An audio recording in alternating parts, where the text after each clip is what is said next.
Four Midwest Guys presents Mandalorian Review.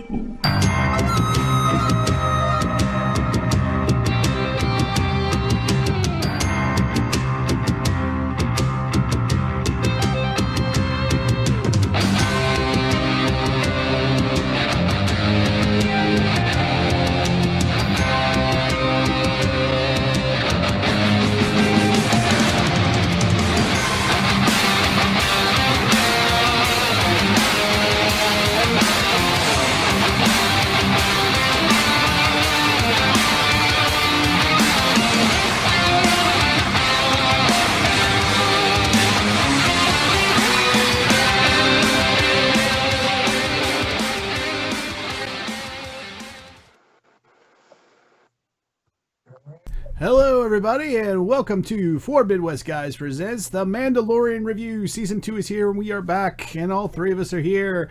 Here with us today is Mr. Brian Ankenbauer. He's not in spirit. What's up? Not necessarily in spirit, but he is in Skype. And look at this, he has virtual hands. How are you doing that, Brian? How are you here and not here at the same time? Are you parallel dimensioning here? What are you doing? Yeah, there's only part of me fit through the portal. Oh, you only got halfway through this time. Okay, I see what happened. Gotcha. But I got caught last time. I went fishing, and I caught a fish like this big. It was huge. Oh, wow. I was all excited, throwing my hands up in the air. Ah! You know, one of my favorite songs is Hip Hop Hooray! Oh, hey. Oh, that's a great song, isn't it? All right. Well, I think we've had enough fun. Let's reveal our second host. That's Mr. Brian Ankenbauer. Johnny, or the arms of Brian. That sounds like a movie. The arms of Brian. Rated R. It sounds like he's taking us through his armory in his basement or something. He's the armorer. Although that makes you're the armorer, John. Look at that. See, nice connection. Yeah. This is armor. Look at me pulling it together. Whoop, he's the armorer. I won't be able to hear Brian if I do that. Sorry about that, B. That's okay. It happens. It's the first time for a while. I'm not on the other side now. He can scoot over a little bit, Johnny. Oh, he's gonna go back to doing. He's gonna try to do the. Oh, the drink. The drink. Oh, yeah. Oh, we're a bunch of nerds, aren't we? Tell you what, but that's okay. Well, that's new technology. We're talking about the Star Wars universe. I think they kind of expect that from us. Yeah, I think so. So it works. All right, so guys, we're back. It's season 2. It's been a year, and boy, has it since we've last left the Mandalorian. What a hell of a year it's been, and it is so nice to have the Mandalorian back and have. We need something in 2020. Something good for 2020 is finally. Yeah, arrived. I mean, look at all the good series that we got from Disney Plus that they promised us. Like, just the Mandalorian, and now another season of Mandalorian. Not any of the stuff that they promised us for the summer. Yeah, we're still waiting on. Was it Wanda and WandaVision? Yeah. WandaVision. WandaVision and Captain America. Falcon and Winter Soldier. Yeah, still waiting on that, and Loki. Loki too. Everything's been pushed back, man. Yeah. Gun release got pushed back. What else got pushed back? About everything. Wonder Woman got pushed back. I think basically after Onward took like a giant dive in its second week, like everything went scrambling. James Bond is getting pushed back past November too. Yeah, that's a big one because I work for DHL and they were going to do a big promotional thing and they had to put everything on halt last second. Yeah, I work in the industry. I've only worked on one movie since then. It was like this incredibly low budget movie too. So I have basically not had any work at all. John is sitting at home. I am. It's cold. It's very cold. Yeah, it angers me. Too bad this didn't suck because I'm ready to like go off publicly about stuff. I'm on that cusp. Well, at least we finally have something positive, and thank God they filmed season 2 before all this crap happened. And it looks like they found a way to film season 3 through all this crap, which is they're getting ready to start. I think right now, if they haven't already. That studio that they built for it, I think actually is the best thing they have going for them right now. I had heard a rumor that they bought or they're going to buy from one of the movies or something. They're buying an actual Air Force base. Oh, the hangar? They're buying the moon? They rented out an Air Force base, and everybody's going to live on the Air Force base. So you quarantine there for 2 weeks, and then you start working there. And you don't leave until the production's done. It makes sense. You know what? Yeah.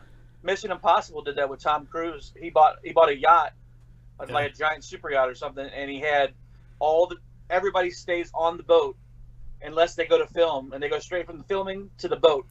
Yeah, this other movie that they were working on in Louisville that was only filming for like a whole week. Like they basically had to like have everybody in a small little community together. Wow. Like and even the actors on the film that I worked on, they all basically stayed at like the same house. Jeez, like that was it. Like they filmed, they went straight to the house, and they went back. That was our lives. That's nuts. So, but thank God that we got something, guys. And what a great start this was, though, wasn't it, to season 2? I mean, we picked up right pretty much where season 1 left off. We had a nice little surprise at the end, which we'll get to. But even without the surprise at the end, I thought pretty good action-packed, pretty good flow, and a good fake-out even, really, at the beginning. And we can talk a little bit more about that as we go. What I loved about it was just the fact that it showed what the strength of the show is, which is it's essentially the Mandalorian's a Western. Yes, you know? it's very much a Western. It's the Firefly series that was never canceled. That's true. Hell yeah, I can't argue with that. It's a Western in space. But what it does well is like every planet they stop on is like one episode is world building per each episode, and they do it well. Like that's the strength of the stories. They tell the classic Western. Mm-hmm. The hero shows up in the town and finds out what's going on. And in the case of the Star Wars universe, he shows up to a planet, and just there's like an interaction there of themes and metaphors and everything. And even this one like had a really good one. This one is like almost I think this one is closer to a Western than any of the other episodes so far. Just because you got the small town, you got the sheriff, you got like the title itself is the Marshal. Yeah, I mean, this is like classic Western motif with Star Wars. Very much, and it's Star Wars sprinkled in, really. Yeah, in and some cases.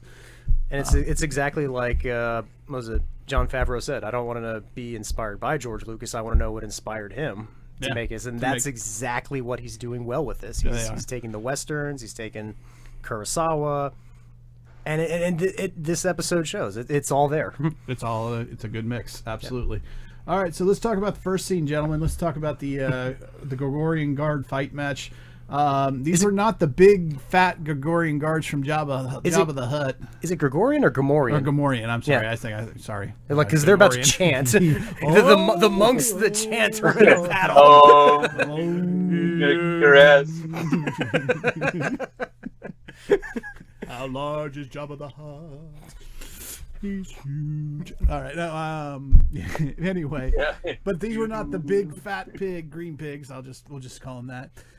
From Jabba the Hutt. These guys were a lot more slender. Yeah, kind of more athletic and more mobile for sure. Yeah, the masks looked a little weird though. Like did like the eyes around them looked a little off. I just think it was because they were skinny. I think that's what threw me off because they were athletic and they were mobile. We're used to the big guards with the big axes and. I think it was because they were younger. That could be too. Yeah. Because if you think about the way like a pig grows up, when it's younger, the eyes are really, they look like regular eyes, but the older they get, the pupils get bigger, they get turned black. That's true. That could explain the eyes too. That might be knowing them, they went to that detail level. I'm not surprised because they have the money. They have the money, and talk about the detail, the attention to detail that's done in the Star Wars lore to this is ridiculous. So I wouldn't be surprised if that's the case. I didn't even know that, so I wouldn't be surprised at all that if you're onto something there, Brian. I would not be surprised in the least bit. They brought a pig farmer on the set and said, "How can we make this realistic?" That's us Connor high school kids, right? Then they call us the pig farmers. Yep. And then the graffiti on the wall, to rewind for a second, I should have talked about this first, but I was looking for, Brian, I know you're familiar with Rebels. I was looking for a lot of Sabine's work. I didn't see anything. Now, Gabby says she saw I don't know if you guys saw. She said she actually saw the rebel symbol that Sabine draws. The phoenix. I did not see it. I looked pretty hard. I looked for any kind of like rebels tagging or anything else. Yeah. The style didn't even look the same. Yeah. It looked like it did look like Los Angeles slums though. That's what I think is really neat. Is it really looked like a slum? It looked like. What was funny is that Escape from LA kind of stuff. It reminded me a lot of Bright from Netflix. Oh yeah, well again, the slums. Yeah. I mean that's kind of what it felt like. I was like, oh, this is kind of weird. Yeah, it's more like Escape from L.A. where everything is just shit and Yep. you know, torn almost. Were those things with the red eyes in the dark? Were they supposed to be dogs? I'm assuming some sort of. Okay. They don't really show you what they are or explain it. They didn't show it at all. That was just a neat little touch. It was a cool touch for his death, but which I thought was very Game of Thrones. By the way, I was like, ooh, and I love that scene from Game of Thrones. It's like it wasn't part of the deal. Yeah, I'm not. You won't die by my hands. I promise. Or it was like the Batman Begins line. Yeah, pretty much. It's like, I don't have to kill you. I'm not going to kill you, but I don't have to save you. Exactly. But yeah, I didn't see anything there on the graffiti. I did like still like the Baby Yoda hiding, although it was spoiled by the trailer. But I still think that's hilarious. As soon as you see him use the whistling birds, or when he activates them, like he knows exactly what's coming. Like crap. I still think that's funny. I think that's hilarious. So let's talk about the Boss Goresh, or Gor Koresh. I'm sorry. Gor Koresh. This apparently we looked this up before we started. It's John Leguizamo. Yeah. Which I did not. The voice sounded familiar. Yeah, but it doesn't sound like him. What's funny is like my wife was like, "Is that William Dafoe?" That's what Brian and I were talking about. Ryan had said the same thing. That's what I thought it was at first. Was William Dafoe, and I'm like, that's weird. Like you would have thought you would have heard it, that he was playing that role, but you also would have thought the same thing about John Leguizamo, that you would have heard that he was playing a role. Yeah, I mean, I hear John when he does the sloth on Ice. Everyone forgets his clown from Spawn, though. That's true. Yeah. So I guess or I should say, most of us are trying to forget his clown from Spawn. And maybe he's trying to separate himself as an actor, so he's not, He's actually really versatile, though. Yeah. Like if you look at like a lot of the body of work that he's done, like outside of it, I don't just mean like Super Mario Brothers, but I even liked him in Land of the Dead too. Like, which is funny. Speaking of Super Mario Brothers, there's the reunion of Koopa and Luigi right there. But Mario. But not to diverge. Getting back on track. But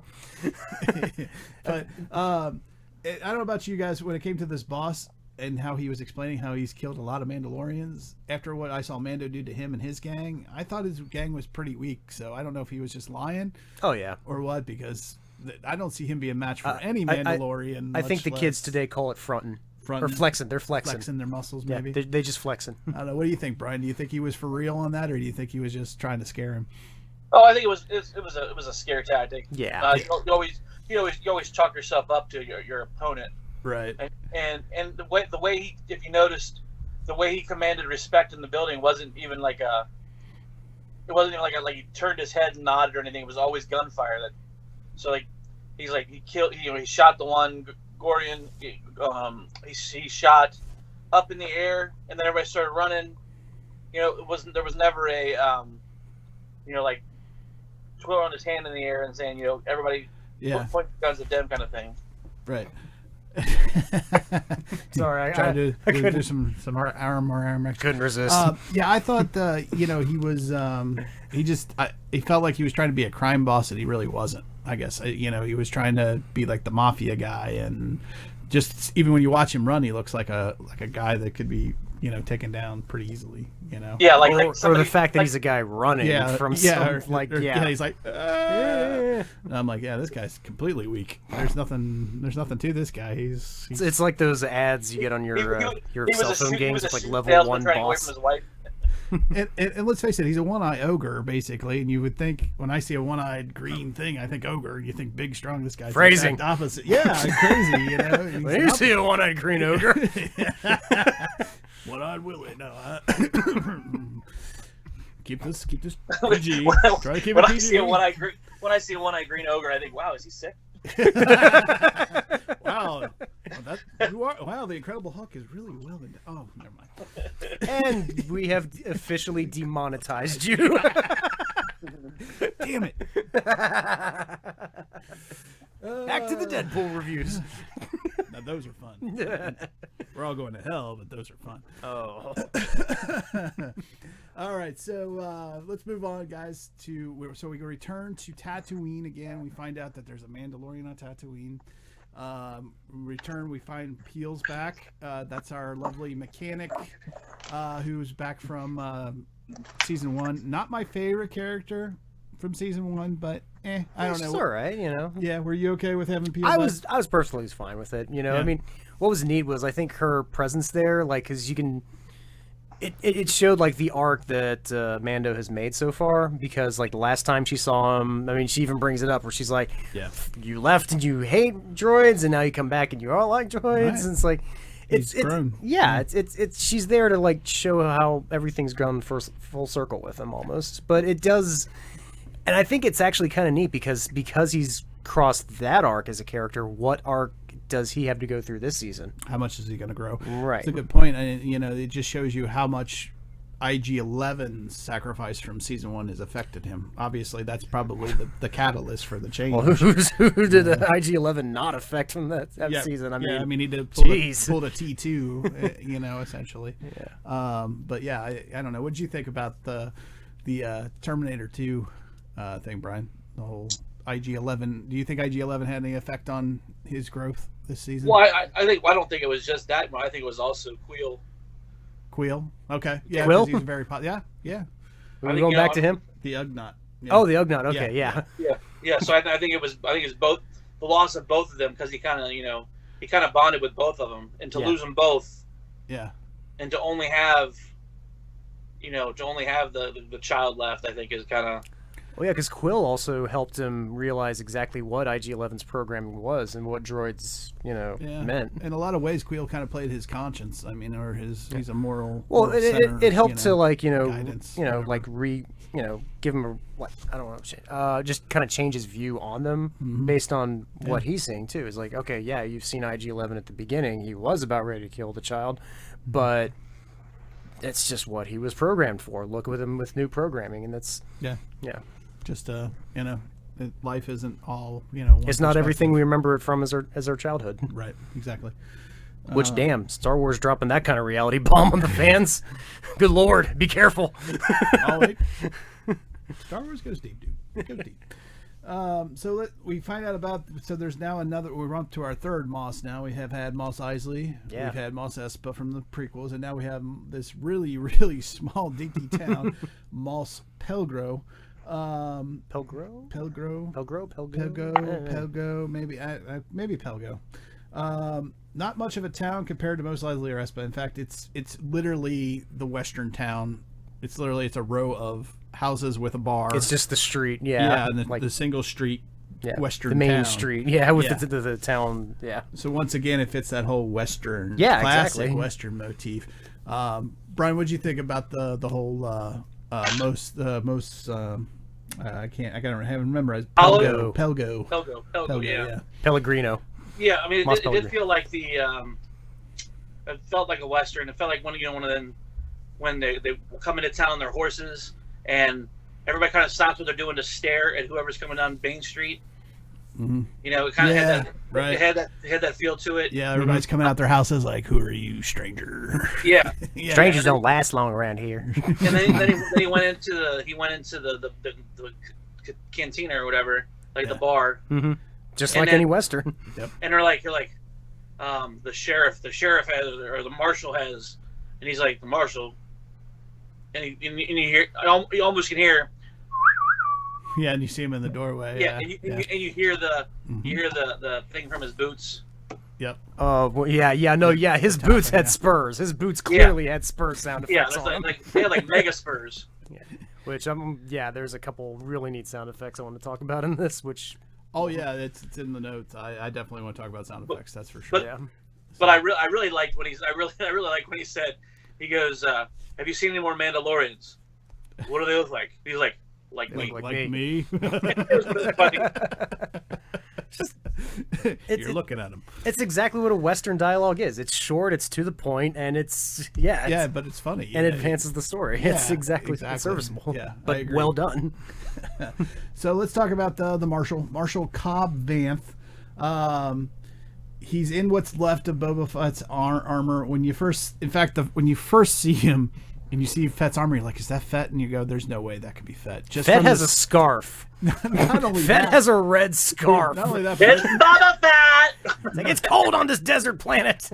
Not only does he have a scarf, but somebody put Boba Fett in the dryer. It's like, This is Tiny Fett. Hello, It's funny. It was like, because the second we see the marshal in the doorway, I actually looked at Steph. Steph's like, oh, there he is. I went, or her. Yeah, exactly. It was like, oh, is a woman's frame? And then he spoke, and I was like, okay, yeah, it's a man. It's a scrawny man. That this is Tiny Fett. This isn't Boba Fett. This is Tiny. But Fett. I'd like to point out some really awesome casting here once we get involved. Go ahead. Timothy Oliphant. I've seen him and stuff, but I'd never known his name. I haven't watched the show. I know I need to. Everybody tells me I have to. He's the character in Justified. Oh, okay. So think of that kind of casting. That, yeah. So I was like, some damn clever casting right there. I thought he played the perfect Marshal. I mean, Western Marshal. I wanted his hair. Absolutely wanted his hair. But no, like it was just like I remember I was like, I dig your style, man.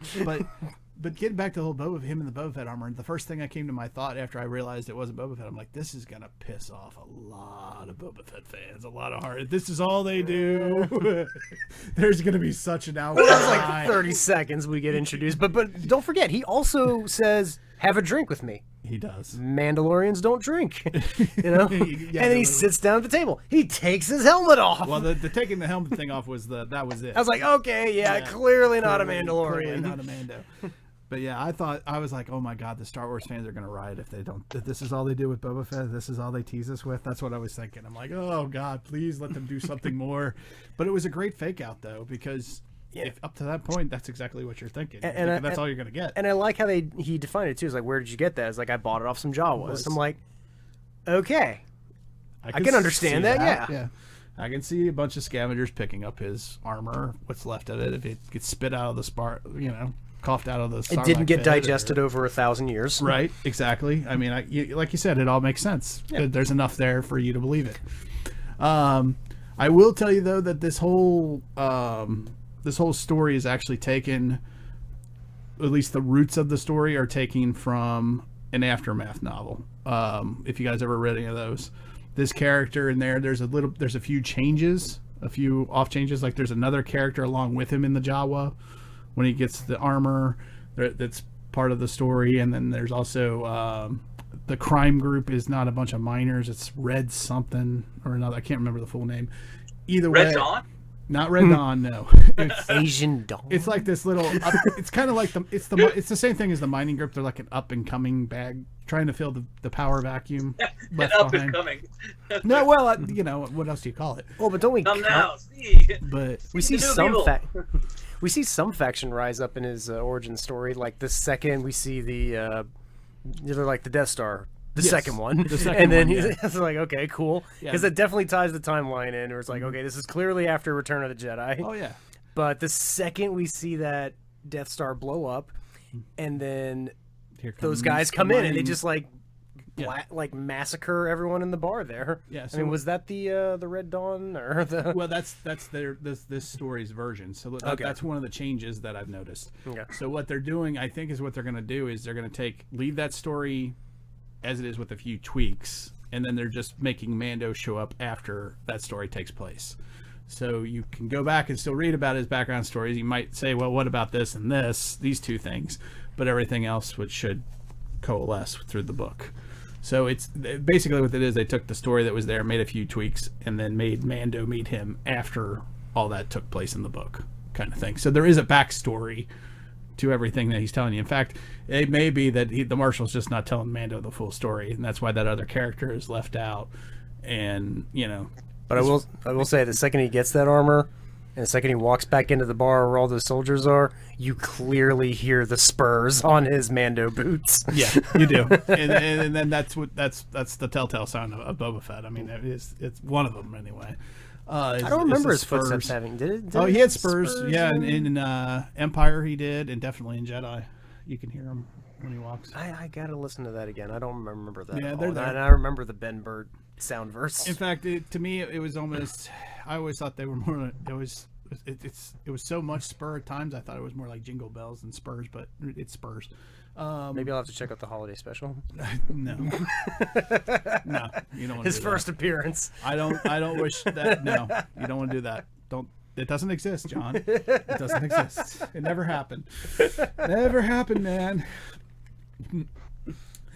But again, going back to Cobb again, plays he's the perfect Western motif for the marshal, the good guy. You know, it's even that the examples that I picked up on were like you said, having a drink with Mando, and the other example is where he's talking to the girl when they're getting all the stuff together, and she hands him the detonator, and he's like, "You make sure to take care of yourself now, Joe." You know, like, ma'am.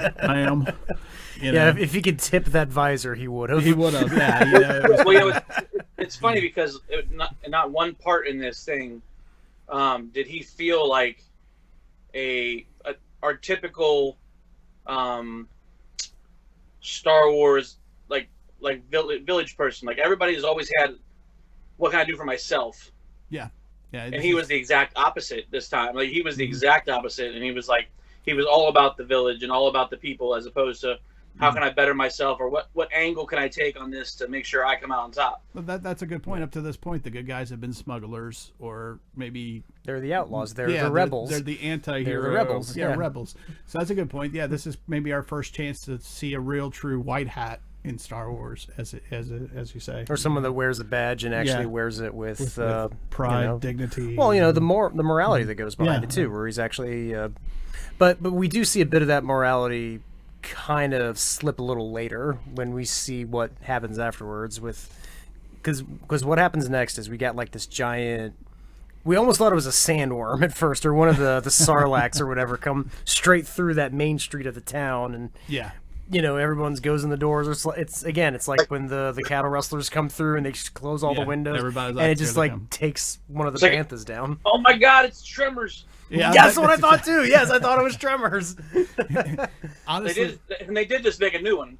And honestly, God, how many is that now? Really? It's another one? Yeah. I posted on my Facebook page. What is it, like 7 or 8? Yeah, I was gonna say it's up there. I'm sorry. Once they had the flying ones that they called ass blasters, I was just I'm done. Yeah. The second they started walking, well, this one looks like it goes back to the old style, but now they come out of the ground like a spiral in slow mo. I mean, it's actually kind of cool when you look at the film, and it's got the same guy in it, the older guy. Kevin Bacon? No. The guy who was the old guy that was married to? The guy from Family Ties. Michael Gross. Yeah, I just watched him in the Cool as Ice riff track just before I came over here. Yeah, that's the Family Ties dad. Yeah. Oh man. But yeah, anyway, so that's what prompts the Marshal and Mando to team up, is this this worm that goes through. Yeah. Well, this is the first time we've seen it. You've actually seen the skeleton before, believe it or not.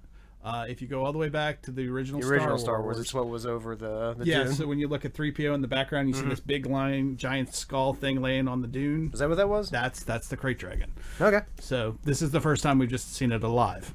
So this is their interpretation of it, which was not exactly what I was expecting. I knew it was kind of an underground thing, but I always thought it had some manual or like little hands or claws or something. But maybe it's like a worm, comes up to the surface to dry up and die. But this one is a worm apparently. But but still cool to see because it's legendary. It's part of Star Wars lore and it's been in books. And but this is the first time we see an actual live one. So it's cool to see, and it was just an interesting take on it, and it was neat watching the bantha. You just get like pulled under, which is basically. After that, I started calling them the desert cows. The desert cows, because that's what they are. I mean, like you're trying to save your cattle. They kind of are desert buffalo, really. Well, I mean, think about it. They're essentially like the livestock of all the. That's true. Of everyone, so I was like, yeah, they're the desert cows. Yeah, desert cow, elephant, whatever, buffalo. Yeah. Somewhere all in of there. It. It's all of it. That's what a bantha is. But speaking of the Sand People, let's talk about that for a second. The something that they started in season 1 and they really continue here in season 2 is how they basically in season 1 we learned that the Mando tells that bounty hunter he's with that the Sand People see you as the invader. They were here first, and they get that Native American parallel, motif, which was really awesome. And this really continues this season as well, because you see that they have a culture, that they have honor, that they they have a tribe. They have everything. They have a language. And, even that grunting is actually a language apparently, but they also have the sign language. We see that again. It's very awesome. So I think, and then they show the the clash of cultures. So you've got the Western civilization, which is or settlers, whatever you want to call it, the regular Star Wars people, and then you've got the Sand people and the Sand. So they're like the Native Americans of Tatooine. It's funny. It's like the progression of it too is actually kind of fitting almost, because if you think about it, when the first one came out in like the late 70s, was like right as the appearance of Native Americans in movies were starting to change, but that's kind of like where we didn't touch too much on it in the original Star Wars. It was just kind of like they happened to be in this desert. Right. But now that it's like, what was it, almost 40 some odd years later, and 43 years later, and like it's kind of like 43.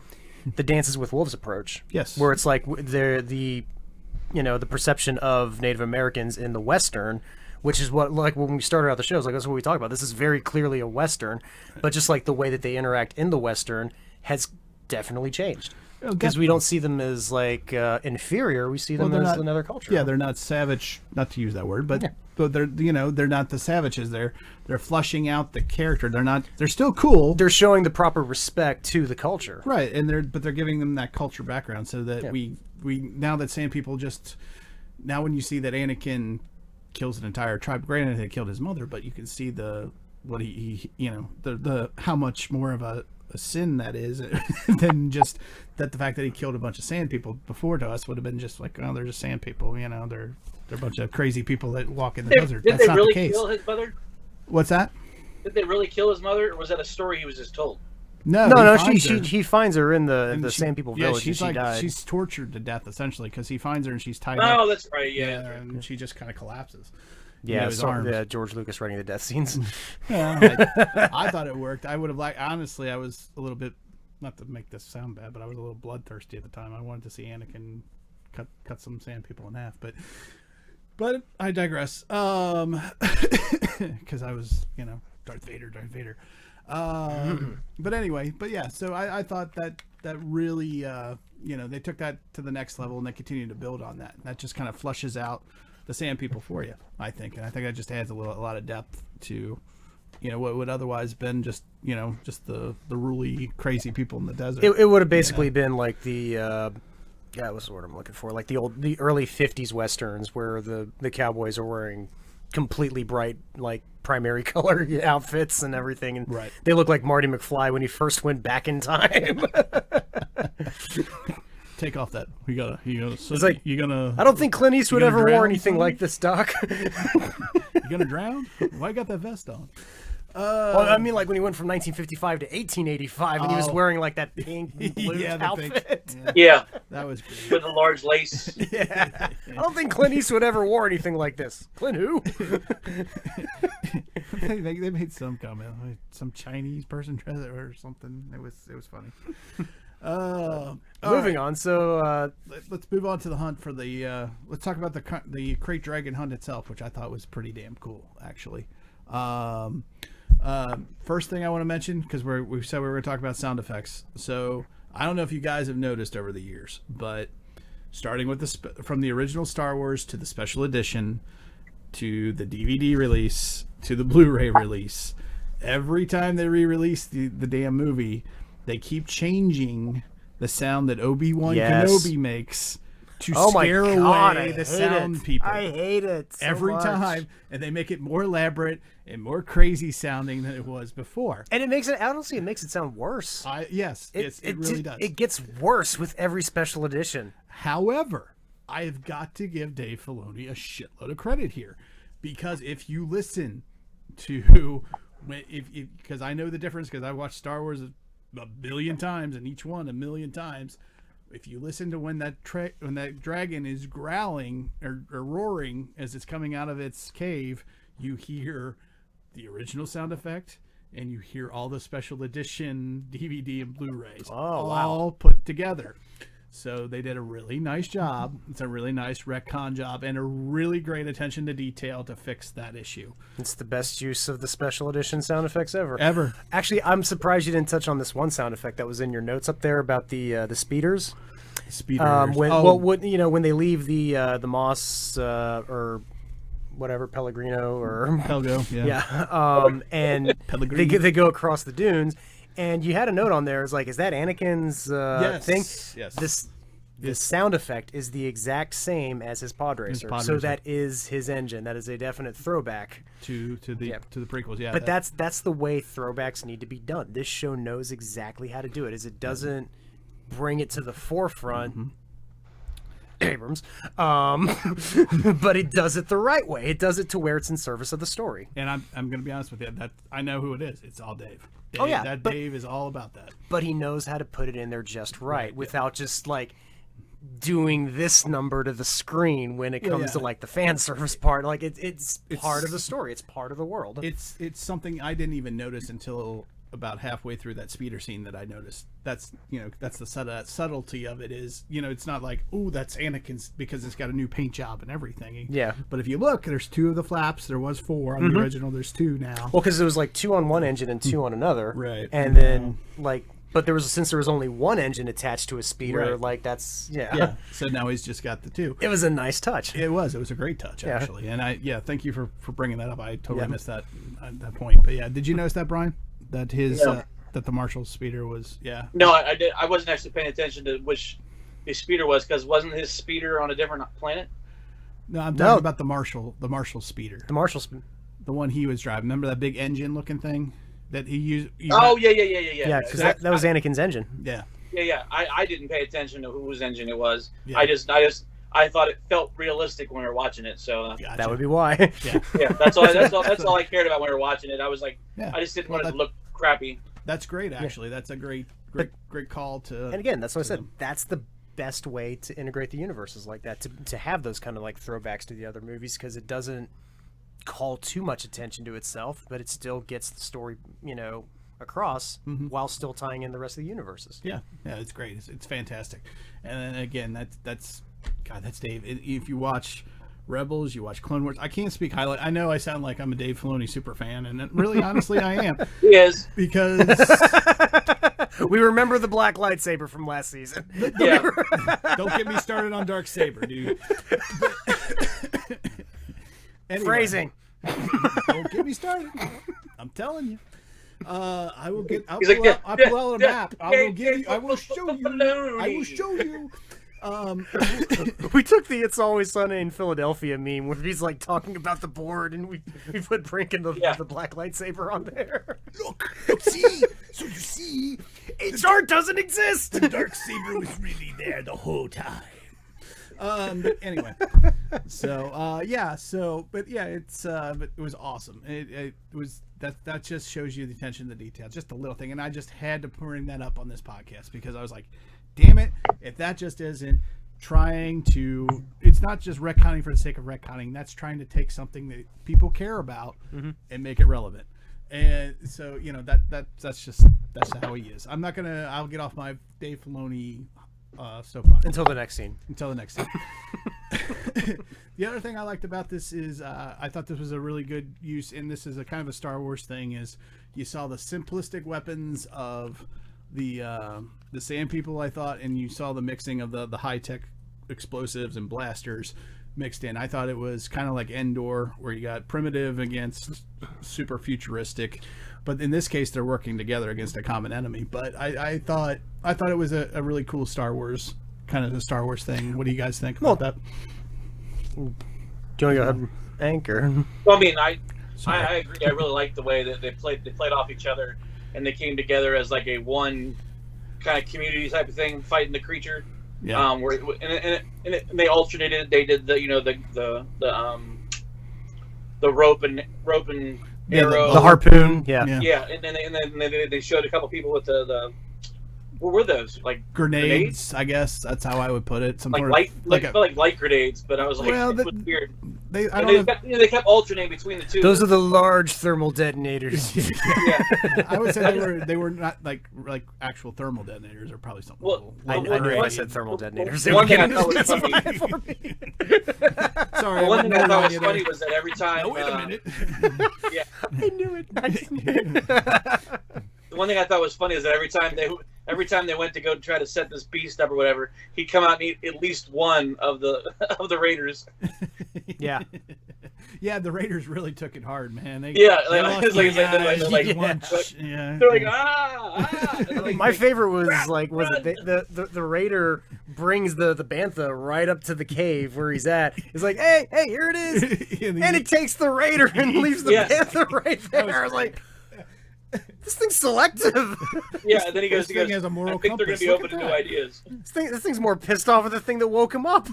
Yeah. Which rightfully so. I think has a moral compass after all. It's like, I can relate to this thing. It's like when my daughter wakes me up too early. I like go in there and like just swallow. And then the other thing I really liked, and I know this is probably super small Star Wars detail, but I really we lost Brian. Hank. Brian, you still there? Come back. Yeah, I'm still here. We lost your video. I'm still here. Come back. We lost your video, dude. We have a picture of Brian. A picture of the Ink Zone show. Picture of his GIF. It's the Ink Zone show. Look, Ink Zone show. There he is. There we go. Yay! The other thing, and it's kind of my new, when they were doing before they were doing the battle planning, I liked how they put out the actual miniature skull, and they showed you they discussed the size and the scope of the monster. So where'd they get the miniature thing? I had to ask. Good question. I don't know if they had maybe a baby one at some point, but it looked like the same. It's the exact same skeleton that. Yeah, because it makes me wonder. Is like if they kill the one, are there more? Yeah. You know? Tatooine is probably full of Krayte Dragons. Oh, I thought that was one of like a smaller creature. They just threw the bones there. Well, it could have been, but it looked just like it was like a replica of what we see in Star Wars later. Oh, but it was just funny because then they throw the little stones out and he goes, doesn't look like enough. And then he throws more stones out there like, oh, that's much better. Where'd you get all the people? Oh, I volunteered your village. Which was hilarious. But to me, I love the time that they took to decide the scope of this thing, because I think they knew they couldn't show how big the thing was going to be. They just didn't have the time, or I'm sure that. What it is I think they're building up the suspense of it. They clearly have the time and money. Well, yeah. You know, like it's what a good filmmaker does, like build suspense. Like you know, when you see Jaws go under the bows, like that's a 20-footer, 25, all 3 tons of them. It's a man he can swallow a manhole. Yeah, see, that's what it's doing. Is it's building up just like the sheer size of it before it pops up. And I love how they took the time with that. If nothing else, just so you know, once again, that damn skeleton, the next time you watch Star Wars and you see that skeleton back there behind 3PO, you're going to go, son of a bitch, that's a Krayte Dragon back there. That just shows that connectivity that I love, that is Star Wars is one big giant story. I hear it. I'm just going to keep spelling that name with a CR. The CR crate. It's a crate. I will always spell I'm going to the store right It's the crates. a Krayte Dragon. Not to be confused It's a 2-man lift crate. Yeah, not to be confused with a box dragon. A box dragon. It's all these shipping terms. This is completely different than a Game of Thrones dragon, obviously. As you can see, there's no wings. Anyway. But it makes a really good use of the desert scape. I'll say that. Yes, it does. It does really. Jesus, the that damn thing just popped out of the fucking mountain. Top of the mountain. Sorry. Now, that was very, what was I going to say? Godzilla-esque. I was like How to Train Your Dragon almost. Well, yeah, it pops out of the mountain and it's and we'll talk. I want to talk about that too. I want to talk about the spew that comes from the dragon. Yeah, geez, was that acid? Or? At first, I thought it was, but then, and it just might be that they didn't pay attention to detail. When Mando goes in, he comes out covered in it. Now, granted, the armor is going to protect him, but there's still places where the armor. I wondered if it was like saliva, or is it just like maybe it's just I don't bile, know, or something. I don't know. Like when something spews venom, it comes out of like different pores in the mouth and the digestive tract, because you don't want to digest venom. I just thought that he was spewing acid at him, and then they were melting, but we never really saw that. It's like he was covering them in slime, essentially. And then, and we're getting really detailed here and picky. Yeah, and the one guy, he was like, it's picking us off one by one. Yeah. But how? It's covering them in slime. Yeah, but I'm assuming it's supposed to be acid, and I'm assuming that you're supposed to think that the Beskar protects him, and it would. But the fabric in between should have shown some. You know what it kind of reminded me of, like when it showed up and started like spewing the acid. Those giant bugs from Starship Troopers. Like when it started, like because when it sprayed acid, I was like, oh Jesus, Disney gonna like start melting people? I was like, It's like, this is nuts. How is it only a TV for? Oh, okay. So we're doing Disney Plus version of Starship Troopers, right, which is very much keeping Paul Verhoeven away from everything. Nobody melts. It's okay.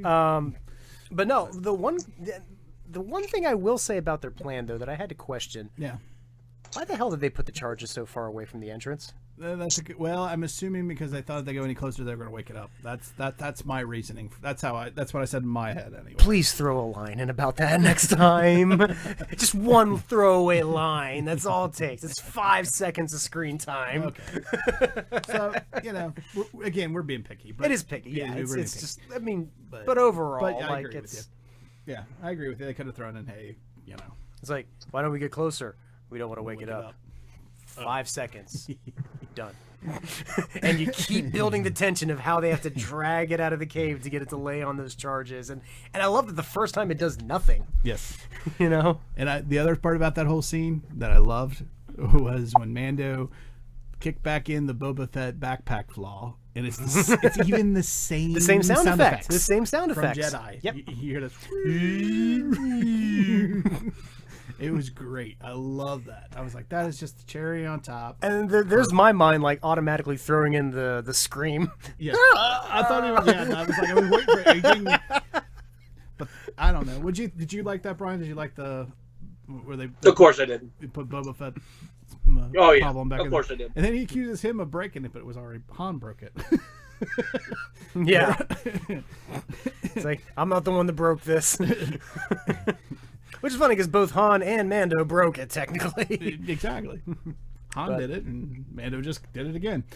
All right, so we finally get to the end of the scene, and this is the big one. So we got the great fake out at the beginning, and we finally get the payoff. The rumors are true. The guy turns around. It is the actor, and I'm gonna murder his name. Tamura Morrison. Thank you. Say that again for me. Tamura Morrison. Yes, and he is the same guy who plays Jango Fett in Episode 2. He's also all the clones, obviously, in Episode 2 and 3. And he's returned here, obviously, and it makes sense. And that he gets to redub Episodes 5 and 6. Yeah. Boba. Well, I think they're going to leave that. I don't think they'll change that, but they could. But yeah, but it makes sense, though, because Boba Fett we find out in Episode 2, is an unaltered clone of Jango Fett. So it makes sense that this same actor now gets to play Boba Fett, and it's not Boba Fett like we know him in any way, shape, or form, though. It's post Sarlacc Boba Fett, which I think that's kind of interesting because how many years have Star Wars fans debated as to like, okay, cool, Boba Fett, so awesome, but if you break it down, a blind man takes him out and he gets digested, so it's like, as much as we want to think he's cool, guys, come on, give him a better ending. Great.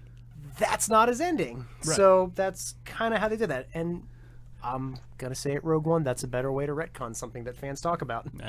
Yeah, there you go. But what I like is he's scarred. It's probably taken him, because this takes place, I think, 10 years after Jedi. It's probably taken him 10 years to heal just to try to find his armor again. He looks like he's been on the hunt for a while. He's got scars all over his head. He almost looks like a light version of Darth Vader. He doesn't need the Darth Vader suit to survive, but he's very white and pasty. At least that was my take. I don't know, or gray looking. Almost. I think it's interesting. Well, because we got teased with them in last season. Because like the very brief ending, where we see the foot. We thought it. Yeah. But now, like you said, that gets confirmed. It's like, yep, there he is. There he is. And what's neat is I think that's going to be an interesting arc to know, because what happened to him in that time in the Sarlacc pit? Like, did something change in him? Does he still want to be a bounty hunter? Is he still living up to the code? Did he have the armor taken off of him, or did he give it away? Did he give it away to be healed? Or is he just giving it up, or what's? Well, and why? If that's the case, why is he? He's obviously hunting it again. We think, for the most part. I mean, we don't know for sure, but I mean, why else would he be out there, and why else would he be looking exactly at Mando with his gear on it, through the binoculars? Don't know. I mean, looking it up online, it says it's only in one episode. Yeah, I don't think that's going to be the case, because if that's the case, that's a lot of teasing for season 3, and people are expecting now at least some payoff this season. I think there's got to be at least one more. I'll tell you what, like, before Disney got a hold of this, we had to wait 3 years for every Star Wars film. That's so true. that could be going back to, you little shits better be patient. It could be. Don't get Or me no, wrong, it's probably not. I don't think it is, but, you know. I'm not saying it's I'm not saying that it's not going to get, if they're not doing that. It just seems to me, at this point, you put him in the first season. He's the surprise ending at the first season. I think he's going to show back up at least for one more episode this season. Was he because there's so much dynamics that can come into play with Boba Fett. Was Boba Fett the ending of the season 1? No, that was no. was episode 6, right? 5 or 6? That was episode 5. Yeah. Where we first go back to Tatooine. Yeah. So, yeah, we But were it going to say, wasn't Brian. him, though, was it? What's that? But that wasn't him, though, was it? I thought that was the sheriff. Because the sheriff is the one with the spurs. We it could have been. We don't know But that was yeah, Boba. Yeah, it had to have been. Yeah. Because he bought the Mando gear off the Jawas a while back. Because he didn't execute the one lady assassin there, did he? No, the other guy did. Yeah. The other The other like evil wannabe bounty hunter. The wannabe Anakin Skywalker looking smuggler. Unless the sheriff and Boba Fett both have spurs. well, I'm sure there's more than one. But I think it's great to bring Boba Fett back for not just that he doesn't die in the Sarlacc pit, but that there's so much dynamic at play. Like, I think the biggest question I think we have to ask ourselves is, what is he going to think about Baby Yoda? Because more than likely, okay, he probably doesn't have a very high opinion about Jedi, much less Force sensitive people. His father, clone father, whatever you want to call it, is beheaded by Mace Windu, which, if you watch the Clone Wars, he tried to kill Mace get revenge for, failed nonetheless, but still. I think he also did battle with Luke Skywalker, so. And there's probably a good chance he at least knew about Master Yoda, and he knew what Master Yoda looked like. So wouldn't he have known Master Yoda before Order 66? We don't have any there, as far as I know, unless it's in a book somewhere, that they've never met. But I'm sure. I don't think they've had like any interaction. Any direct interaction, but I would think he would know after having so much interaction with the rebels. Because I thought Yoda went to and Jedi in general, because went to check out when Obi-Wan said you need to check this out. I thought Yoda went there to check it out. I don't think I'd have to go back and check that, but I don't think so. Because it's just because you're talking about Clone Wars, right? Yeah. No, because Yoda's in the drop ship when all the Jedi show up, or no, when the clone troopers show up. That would be the only point. Yeah. Geonosis, would be the only time where they could intersect, but they don't actually show them intersecting. I got you. Yoda's on that battlefield, but he's more.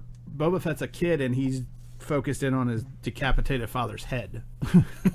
So, but I would think, knowing that he had all this revenge plan on Mace, that he would at least know who Yoda was, and at least know the threat that Yoda would possess if he ever encountered him. I could be wrong. I mean, I may be just making huge assumptions, but I think the bigger question is what was Fett going to do if he finds out that Baby Yoda is Force sensitive, and what is that going to unleash? Is that going to unleash that deep dark hatred?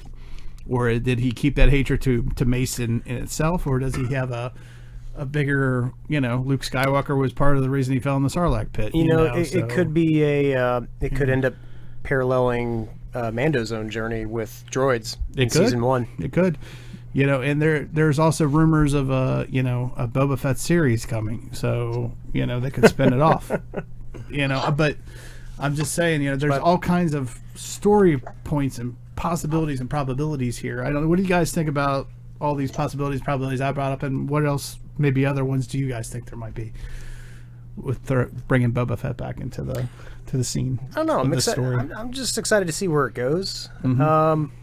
I'd like to see, like, if they're going to follow the route with how he feels about Jedi. Mm-hmm. Maybe, again, like I said, like do kind of a parallel of that story to show.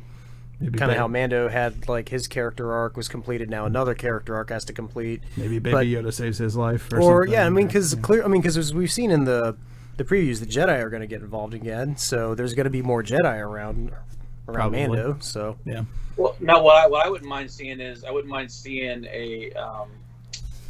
connection where Boba Fett joins up with the non-Jedi. So she joins up with Ahsoka and joins up with Sabine as they go search for Ezra.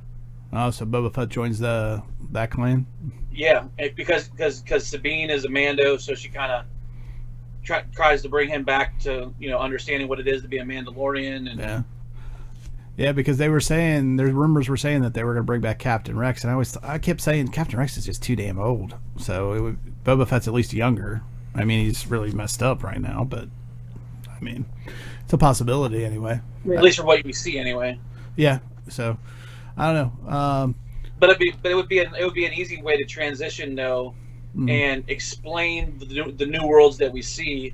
Because if he was a bounty hunter across the galaxy, sure, he would know the different planets they're going to, and it'd be an easy transition to say, here's a backstory on this planet from when I fought this person, or he might actually be the one that gives Mando the backstory on the Jedi. Because really, right now, he's only heard the word Jedi once. He keeps calling them sorcerers. He doesn't have any idea that there's a Jedi temple. Well, because Mando basically, like, as he grew up, like, the Jedi were getting executed from Order 66, so right, he doesn't know anything about the Jedi at all. Exactly. So. And technically, if you think about it, him and Mando almost might even be the same age. Yeah. I would make that argument. Yeah, I'd say they're probably. Yeah, when you think about it. Yeah. Mando, he might be a little older by a movie or two, but not by much. I'm just maybe thinking 6 or 7 years older. Because we see the battle droids in Mando's flashback, and they're the exact same type that we see in Episode 2, and Mando looks roughly around the same age that Boba Fett did. So, well, my theory, unless they age differently, like like Baby Yoda's not a baby, and I can see why you, and I can see where you would, and I would make that thing too. What I think has happened though is I think that purge of Mandalore that they talk about in season 1 actually happens after Episode 3, more towards the time of A New Hope. Okay. Because I think they're using the old battle droids because the Empire is too stretched, and I think the Emperor's using his old battle droids to clean up the Mandalorian revolt. It's like, we still got these things laying around. We got to clean them out. Yeah, might as well use them. I think that's what happened. I'd love to see the decisions. Like, just send us some droids. He's like, I'm still waiting for him to answer that question efficiently. Give me a discount if I bundle these two. Yeah. They got 2 for 1 special. Hey, crazy Palpatines use discount. Just have like a crazy. They go, they spit. Like just like a crazy like Archer office scenario where it's like we got all these droids, they cost nothing, might as well just use them or something. Just laying around. I'm using one as a coat hanger. This thing's just opening wine bottles over here. We got to use it for something. We got to justify the tax levy we have from the Senate. Yeah, we got to do something. I mean, we spent all this money. They're like, I can't hide it anymore. So the battle droids are just like road crews. They got to justify their expense budget for. They're out there fixing the road. We got one droid that stands there with a stop sign, and it turns around to slow. Yeah. You got them standing on the side of the road. We'll blast for oil. Yeah. Oh man. Anyway. Okay. All right, guys. Well, that pretty much wraps up the review. So let's go final thoughts and grades here. Johnny, I'll let you go first. You know what? Nitpicking aside, it's an A. It's a great way to start the season off. It's a great reminder of everything we love about the show. It doesn't hit any low points at all. It essentially reminds us why we love this series, and that's it knows how to take the elements of a genre like westerns and put them in the Star Wars universe, very much like George Lucas intended. And there you go. I think that's a key phrase right there. That's exactly it. So it's an A. Absolutely. Brian, what do you think? Yeah, I'm in the same boat. I'm going to give it a B+. Okay. I'm not going to give it an A only because I figure it's going to go up the whole rest of the way. It's going to be hard to keep going up from A to an A to an A to an A. Okay. But we'll start at a B+ just because it's the first one. Some nitpicking stuff that we talked about Okay. It's insert random nitpicking here. Random. Go figure. I'm the nitpicker, and I'm the one that's like bypassing it for the A. Yeah, so I'm gonna say B+ only because it's gonna be hard to keep going. That thread's out of place. A. It's my script supervisor classes, man. It's just like that button move. For me, it's gonna be an A. It has to be an A for me. The Western motif is followed so classically. It's the classic. The first time we just talked about it, and the first real white hat in Star Wars. So they're really adding, and they're just building upon what's already there, and they're kind of they're reminding us of why we love Star Wars in the first place. It's back to its roots in a lot of ways, and it continues this great storyline. In fact, I want to know what movie are they going to. Every time they do an episode, it's not just a Western; it's some kind of movie motif, or at least that's the way it motif. Genre or subgenre. So what's the next one? Is we got a heist movie? What's going to be next? Oh God, not another Prison Break. Well, at least we'll get Quinn back. I'm pretty sure. By actually, it's funny you say Prison Break. You see that little? I think that's a Prison Break right there. That little. The little blob on the screen there coming off. I think that's a prison. Okay. But I think that's going to happen. But yeah, I think I'm just excited. It's great just to have really good Star Wars and have it back, especially in such a time as these, right? And it's good to have new Star Wars. It's good to and especially I know it's just me in the group. Like after Episode 9, like I needed something to remind me of that again. Like I needed something to take me back to like this is why I learned about film. This is what, like, when I was 4, it got me excited about it. And I started studying more about film. And, like, the more you know about film, the more you appreciate it. And that's exactly what this show does well. And that's why I love as much as I do. And it shows you what happens when somebody who loves something, takes care of something, nurtures something, pays attention to the most minute details, and even takes care of the most minute, nerdy little problems like the Krayte Dragon call. But it fixes it. And it knows how to integrate them without being, relying on them to tell the story. Like that's what drove me nuts in 9. I don't want to dwell on that, but we have different opinions on 9, but that's okay. So angry. He didn't. Well, we've done that. We're not going back. No, we don't need to. We did a whole episode of that. Yeah, it's in the past. Yeah. So, but no, like this is what I needed, and I want to see. I want to see if Taika Waititi directs another episode. I would love to see this that season. Yes. Yeah, I want it. I think he's got 2 more this season. Tell me he's doing another motion capture character again. That'd be great. He's doing He's doing another Thor too. Love and Thunder or whatever. He's got. They're building that volume. Love and Thunder, yeah. Like he's got his own volume to do that, like they do with the Mando. And you know what? It's just incredible. Between Filoni, Favreau, and Waititi, I think Disney finally found their dream team. Like they've got somebody that could do perfect justice and love to the Thor movies, and also at the same time a group that could really bring out what's best in the Star Wars universe too, and add to it and keep building. Yeah. So you can still add older things back in, but you keep adding and keep building. But the important thing is to make it its own. Yes. Yes, very much so. All right, Brian, anything else? That's all I got today. Yeah, that's all I got too, man. But I cannot wait. Cannot wait. The countdown's already on until next 3 a.m. on Thursday morning. So, yeah, I got to get back to watching my horror flicks tonight. Like October 30th, really? This is my horror film time. It's the weekend. My daughter's asleep. I've got to be watching the scary flicks now. Fans, please send suggestions for stuff for John to do. He's incredibly bored. Oh, no. I've got plenty of movies to watch. I have plenty of things to watch. I just need to get paid for them. You can write to P.O. Box. Yeah. Go to my Patreon. Yeah. Send your tips to. All right, guys. Well, it's been a pleasure as always, gentlemen. Brian, thanks for joining us via Skype for the first time. Thank you, sir. Thanks for having me. Force Ghost, Brian. You know what? Can I change you into a Force Ghost? Is that okay? Yeah, go ahead. You want me to? Force Ghost. Okay, let's see if I can do it. Let's see. Yeah, let's play around with this while we're recording. Yeah, That's great. Well. Great. Ooh, there he is. Force Ghost, Brian. You got to say, may the Force. You know what? You're going to sign off today, Brian. Yeah. Okay. All right. And John, thanks for joining us. Of course. And I've been your host, B. Willie. And as always, may the Force be with you. See you next time, guys. Don't follow the path of hate. That... Yeah, oh, I got it! Ouch! You're fired. You're fired. You're fired. Ah.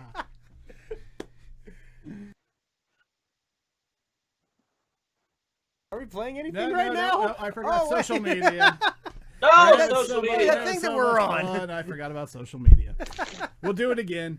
All right, so if you really like this podcast, if you like us three comedians and all of our fun stuff and our craziness, then the place to go is www.the4midwestguys.com. Again, that's www.4midwestguys.com. There you find links to all of our Facebook and our Twitter and to our YouTube page and everything else and every other place that we are. That's your best place to go. However, if you want just Facebook, it's facebook.com/4midwestguys. Twitter at @4midwestguys. Brian, where can they find you on Facebook as well as Stardust?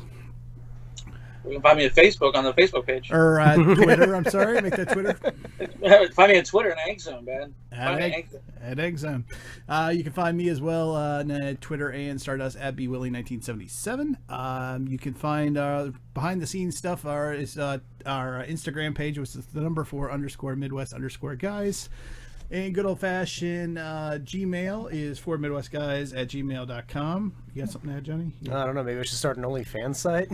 What's that? an OnlyFans page. You ever hear of those? A fans page? No, an OnlyFans page. Oh, an OnlyFans page.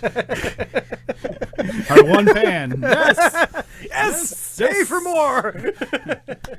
Multiply. And then there's good old fashioned email for midwestguys@gmail.com. And then our new thing this year, or really we started last season, is the fan voicemail line. 1-859-363-5952. You'll hear a nice little voice greeting by me. Make sure that you leave the name, who you are, where you're from, and what show you're talking about, and then leave your comment there. And if we like it, you'll find yourself on the air. So, and eventually someday we can hopefully do some real live calls, maybe even. So that would be cool. All right. I'll look at Force Ghost. Baby Yoda's a Force Ghost. Force Ghost, Baby Yoda. Actually, spoilers. That's weird. In the box, he looked purple. That was weird. He's Mace Windu, baby. All right, let's try this again. John, thanks for joining us. Anytime. Pleasure. I've been your host, B. Willie. Thanks for joining us. And as always, may the Force be with you. We'll do a Lord of the Rings ending and do it multiple times. Oh God, that's just a bunch of walking. No.